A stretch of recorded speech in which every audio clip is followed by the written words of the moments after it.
Hello, Bee Culture readers. Well, once again, another month has passed. I'm talking to you now about the article that I believe will be coming out in September 2019. For a while I tried posting this at a later date, put a restriction on it so it wouldn't come out until September. It got confusing for me and for Editor Kim and everyone else. So when I do this video and make the QR code so it'll be active and available, I just go ahead and post it right then. So I'm surprised at the number of people who are watching it who may or may not be Bee Culture readers. So I want to be sure you understand that my comments here may not make sense completely or incompletely. If you haven't read or plan to read the Bee Culture article in September 2019. I had to wait until I was sure what the weather was going to do.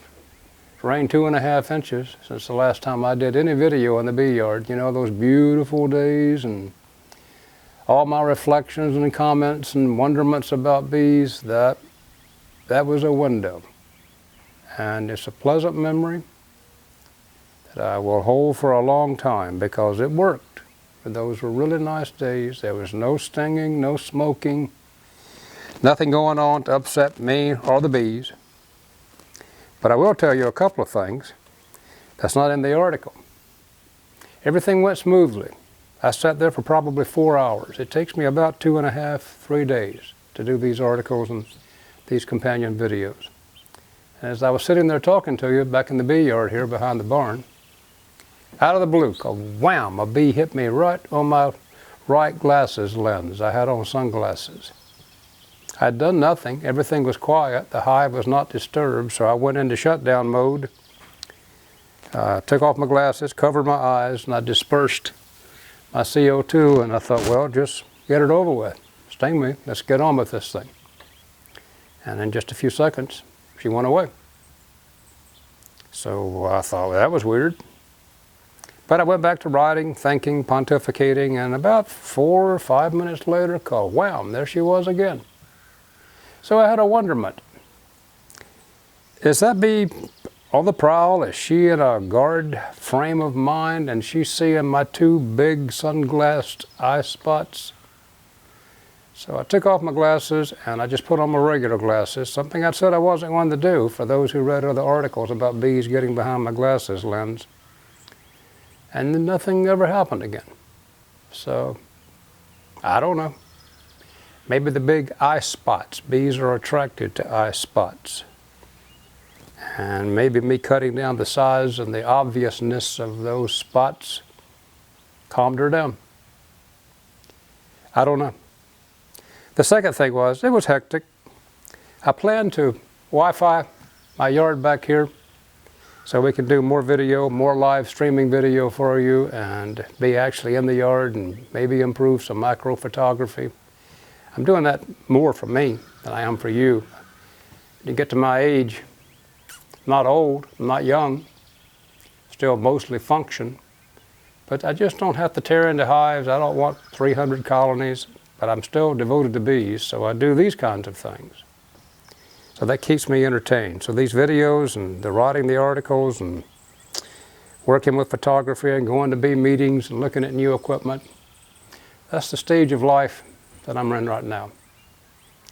So I had the cable people. I'm about to give you their name. It doesn't matter because you're going all over the country here. And they showed up. I thought they'd be here 30, 40 minutes. Well, they were here 4.5 hours. I missed lunch. So it was time for dinner when they left, and I got to, feed the beast. So we took off, went to dinner. While we were there, it began to flood rain. When I came back home, this is a long story, I'm trying to shorten it. The TV people had moved the TV for some house renovation work we're going to do, and they had destroyed all my hearing aid setups.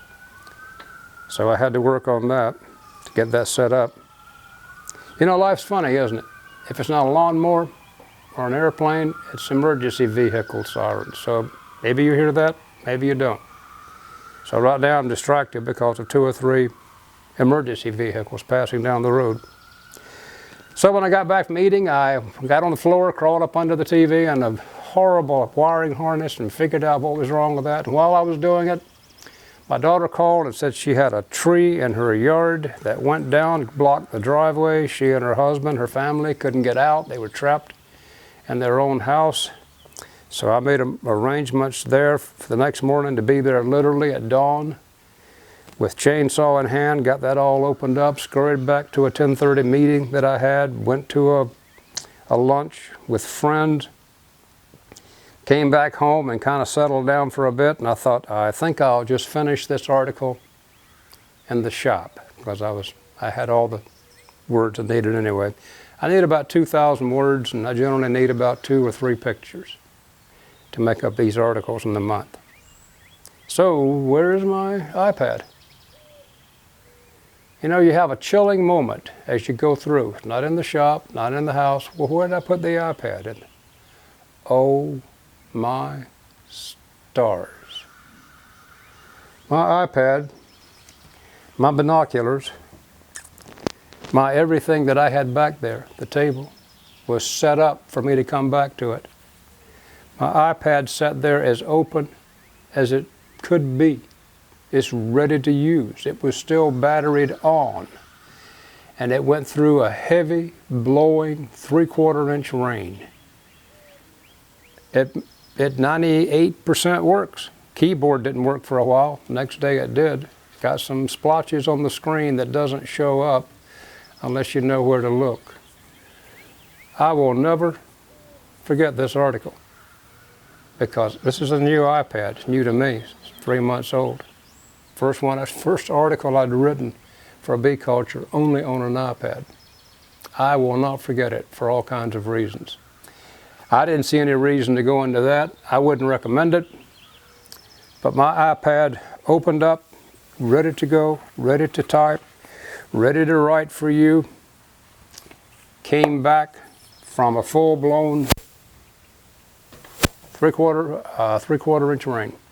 Enough about that. Enough about everything. I wrote the article because I really like bee biology. I've always liked it. Other things have come and gone. Queen production in my life, nukes, pollen collection, everything that could happen, migratory beekeeping. I've worked my way through it. But throughout that entire thread of 46 years of beekeeping, I have loved bee biology. So to sit there and wonder why they're doing what they're doing, to second guess what we so quickly and tritely put into a couple of sentences in a book, at where I am now in beekeeping, I'm going back and asking, is that really what's going on? Or is that just really an easy, simplistic answer that we think is going on? So if nothing else, I hope the article made you think. I didn't have any answers. I'm not performing any science in my weedy, unkept bee yard back here. But it does make me think. It does make me stay intrigued by honeybees. So if you find the thing too sappy, not enough true information, I'll do something different next month. But if you felt like that it inspired you to think about bees and to consider more how complex, how incredibly creative and adaptive they are, then that would have accomplished part of my mission for that article.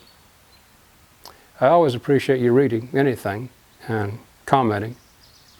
Every article I put out, good ones and bad ones, still have the same amount of effort. I mean, nothing's to be accomplished by writing anything but a good article. I always try. I'll see you next month, probably in a similar format. Thank you for watching.